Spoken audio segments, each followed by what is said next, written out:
Okay.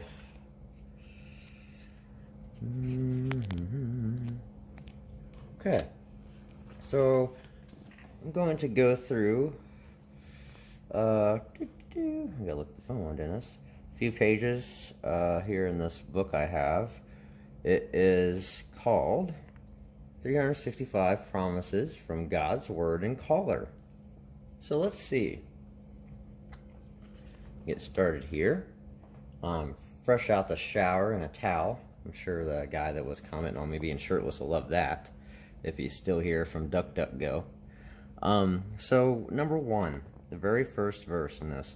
Glory in his holy name, let the hearts of those who seek the Lord rejoice. Okay, that's a very accepting verse. I can accept that. Next, that's all I really have to say. That's a very easy to interpret verse.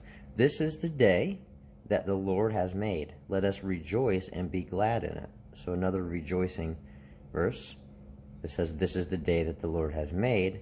You have to look more into what that means. Is that talking about what day? Just a glory or a glorified day, a beautiful day because God made it. We'll have to look into that. But basically, I think from my perspective, I think it's just saying to be happy each day that you're alive. That's what I would say. Those who sow with tears will reap with songs of joy. That's really interesting because reap what you sow. Those who sow with tears will reap with songs of joy. That's one that I actually never heard before. I haven't read through the whole Bible. Those who love your instructions have great peace and do not stumble. Okay, so it's saying those who follow God's instructions have great peace and do not stumble. Well, I see many Christians stumble, but I guess we could always just say they're not truly on the Christian path. Peace I leave with you, my peace I give you. I do not give to you as the world gives. Do not let your hearts be troubled and do not be afraid. What does it mean by I do not give to you as the world gives? The world can give great things, depending on the source it's coming from, and how reliable it is, and whether they're honest or deceitful. The world can give many, many peaceful things. Just walk through nature and you'll see.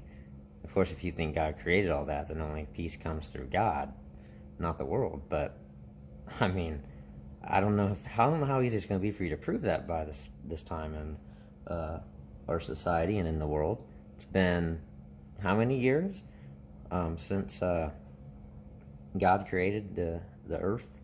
Well, the universe, the earth, the dinosaurs. Then went back and said, "No, I'm not going to do dinosaurs because that's kind of chaotic." And then created us, and did his thing, made us all sinners because of two people that sinned in the garden.